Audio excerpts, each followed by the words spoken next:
Okay, the last thing I would like to do with you today is sort of have a quick look at some of the sort of further readings that I posted. And basically they surround sort of questions on preferences for redistribution. And this is in part a response to sort of our discussion in the seminar, where there was a lot of questions about sort of preferences and where they come from and why people have sort of the ideas and beliefs that they have, and that also came out in your sort of Moodle answers. So I just wanted to flag up a couple kind of interesting ideas here. But the first thing I wanted to say is, like, there was discussion about sort of attitudes of people, of course, but also about attitudes of politicians. So what, are they all the same, or do they have interesting, or do they have different backgrounds maybe, or something that determine sort of their choices? And one really nice paper here is by my colleague Tom O'Grady, which is called "Careerists versus Coal Miners." So this is a it's a very good title, I think, also, that basically looks at the sort of class background, if you want, of Labour MPs in the UK. And basically what he finds is that if you look over time, you can see that basically the proportion of Labour politicians with working class backgrounds declines quite precipitously, sort of in the run up to Labour, etc. Whereas what he calls careerists, so sort of career politicians that have their background is from uni to, like, being working for an MP, and then becoming maybe a special advisor or whatever, and becoming an MP yourself. So careerists, career politicians are on the rise. This is the blue line here, and sort of working careers with MPs with working class backgrounds are sort of on the decline. And what he finds is not only this interesting sort of pattern, which we might perhaps have expected, but also that these people behave systematically differently in terms of the way they talk about welfare reforms, and also in terms of the way they vote, in Parliament. The other thing, of course, that lots of you talked about is, okay, so what about people's views, people's attitudes, people's beliefs about redistribution? So how do they change over time? What affects them? So there was a lot of this. And one of the, I think, most interesting papers on this is a paper by Jutta Margalit, who uses sort of the great financial crisis 2008 and following as sort of an almost like a natural experiment to look at sort of how people change in terms of their opinion if they get unemployed or if they find a new job or something.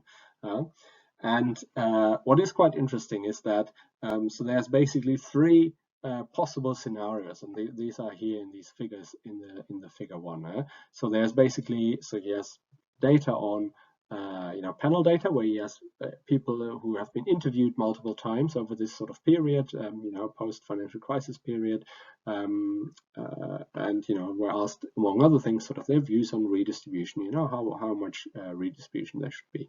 And basically there are three possible scenarios, right? So there's the no change scenario, right? These are sort of fixed opinions that people have or so. Then there's a transient change scenario, where if you lose your job, you become more supportive of unemployment insurance and of redistribution. And then if you find a new job, you become sort of as you were before. Or there's a persistent change, sort of a learning kind of story, where you lose your job, and then even if you then find a new job, you update your preferences and you change your mind on sort of redistribution. What do you think it is?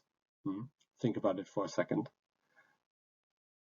I think this tells you a lot about sort of your worldview. Some people think that people are very set in their ways. Some people think that they learn, and some people are cynical. Unfortunately, the cynics got it right. So there's a transient change.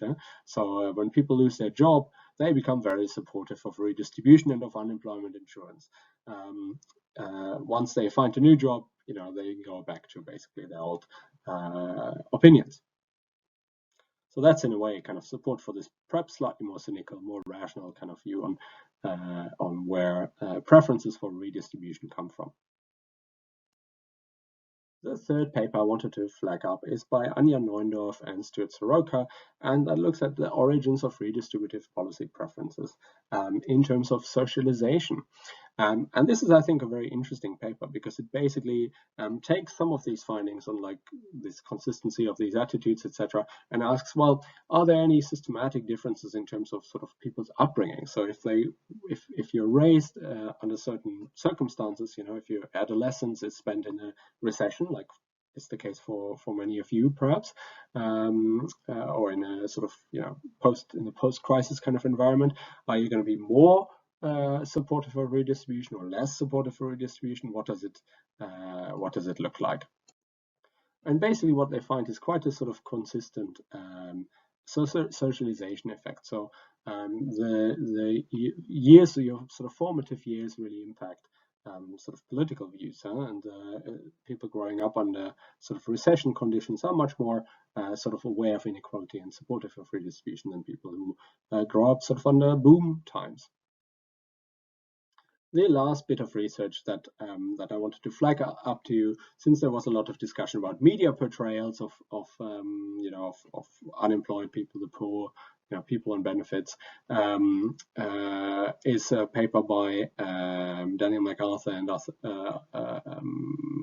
Adam Reeves on the rhetoric of recessions. And basically what they do is quite interesting. So they look at sort of how much stigmatizing rhetoric is there about the poor in newspaper articles, and then they correlate this over time to the unemployment rate.